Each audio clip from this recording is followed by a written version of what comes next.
to another episode of The Doctors. I'm Dr. O. Today's topic is pacemakers. Have you ever felt like your heart is beating too slowly? You are not alone. There are tens of thousands of people in the U.S. that suffer from arrhythmia, which is the disruption in the electrical signals to the heart. In today's show, we will be discussing the advantages and disadvantages to 5 pacemaker devices out in the market. Pacemakers can reduce the risk of sudden death. They can also improve the function of the heart. They can improve the ability of the heart to pump blood efficiently and can provide an individual who has a pacemaker to have more energy and do more with less shortness of breath. In short, the device can improve the ability to become more functional. In today's show, we have 4 special doctors. Dr. Pham, Dr. Z, and Dr. Anderson. Hello. We will now be watching a short video clip about pacemakers. In some people, the SA node fails to cause the heart to contract with its normal rhythm, causing an abnormal heartbeat or arrhythmia.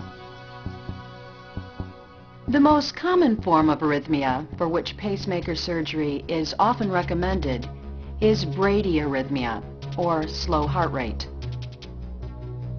There are a number of reasons why you may have developed an arrhythmia, but in most cases, the problem is caused by a disruption in the SA node, or in the system of nerves that conduct electrical signals to the heart muscle.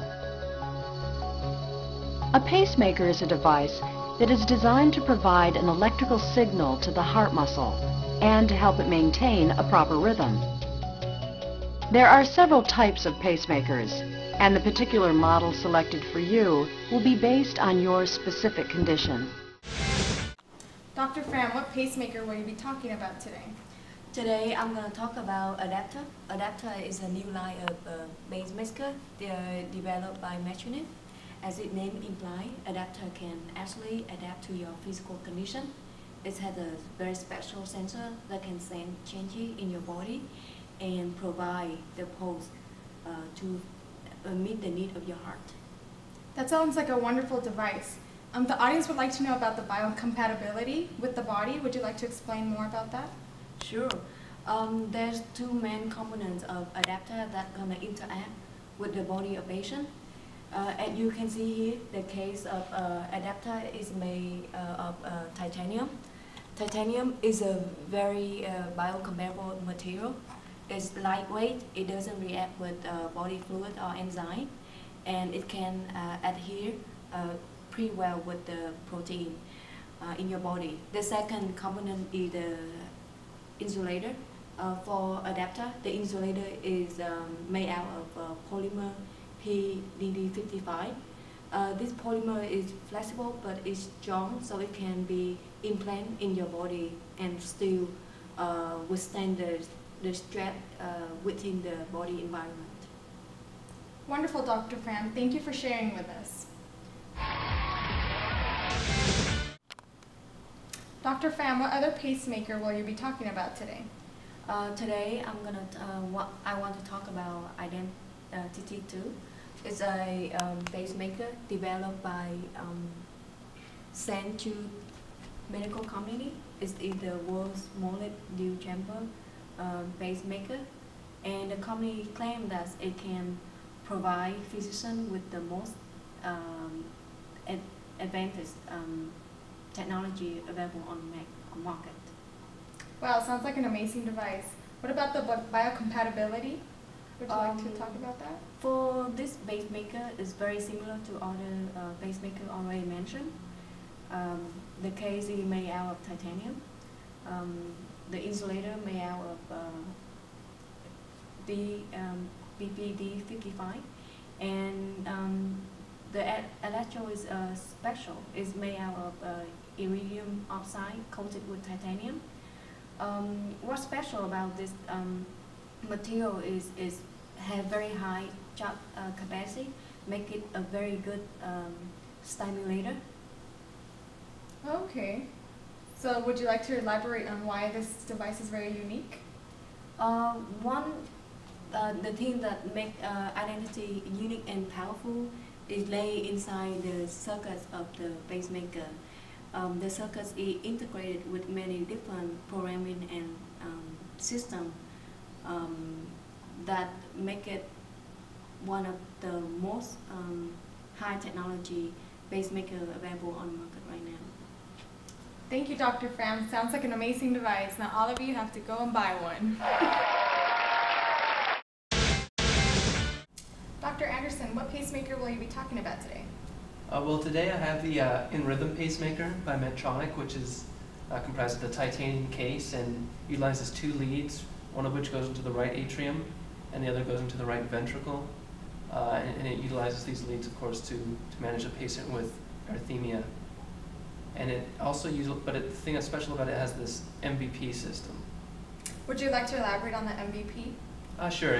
MVP stands for Managed Ventricular Pacing, and pretty much what it does is it has a system inside that determines whether or not to send currents to the right atrium or the right ventricle. And what this does is it significantly reduces the unnecessary pacing to the right ventricle, which decreases the risk for heart failure and atrial fibrillation.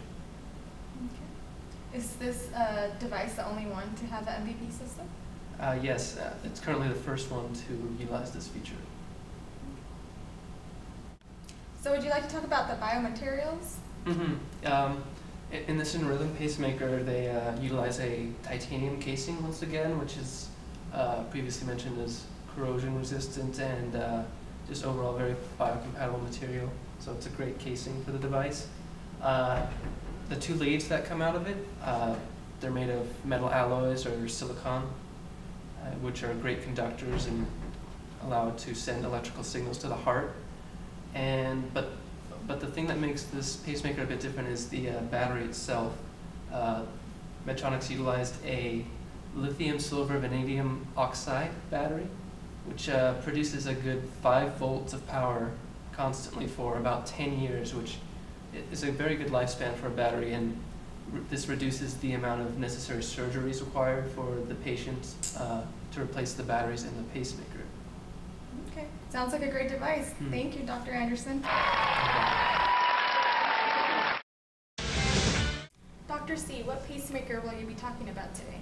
Today I'm going to talk about Fidas-DR pacemaker that provides extensive arrhythmia management, support of the heart's natural rate, and automatic parameter optimization, provides both doctors and patients with the greatest possible flexibility and reliability. What makes this pacemaker so unique? As you can see in a picture, this pacemaker has an advanced transmitter that notifies the hospital by a short text message about the heartbeat failure among the patient.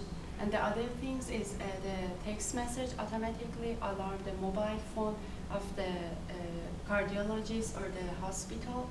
And the other thing that it can work is the internet, and from the internet they can figure out how serious the failure is. And what are the materials that come in contact with the body? And the material is like a silicone and then titanium and epoxy resin. Would you like to explain more about the epoxy resin? These resin are thermosetting polymers and are used as adhesive, high-performance coating and encapsulating materials. And these resins have an excellent electrical properties, low shrinkage, good adhesion to many metals, and resistance to moisture, thermal, and mechanical shock. Okay, thank you, Dr. Singh. Thank you. So audience, we just heard about 5 great pacemakers out in the market. But we have a surprise for you. We have an expert from Medtronic, Dr. Tucker. Please welcome Dr. Tucker. Thank you. Thank you for joining us. No problem, no problem. So it looks like you've been working on something. Would you like to share?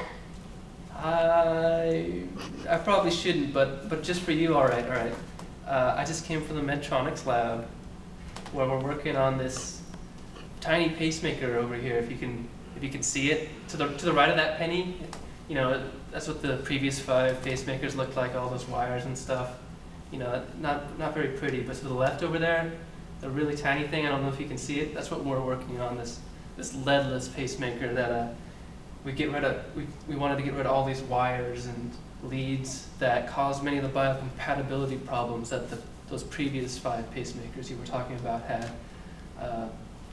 And actually, this pacemaker still works under MRIs. It still wirelessly communicates with doctors, just like that previously mentioned one. The Philos DR? Yes, that's it. So it still has a lot of those nice little features and gets rid of a lot of the biocompatibility issues. Sounds like a great device. Is it out in the market yet? Unfortunately, no. We haven't got we still need to get FDA level 3 approval, which we're hoping for about 5 years, for it to be on the market. But until then, if any of you want to come to the Medtronics lab, if you need a pacemaker, we'll put it inside of you and we'll see what happens. And maybe that'll speed it up and you'll get it sooner. Who knows? Oh, Dr. Tucker. Well, thank you for joining us today. We can't wait. No problem. We hope you enjoyed the show. Have fun with your new pacemaker, and until next time.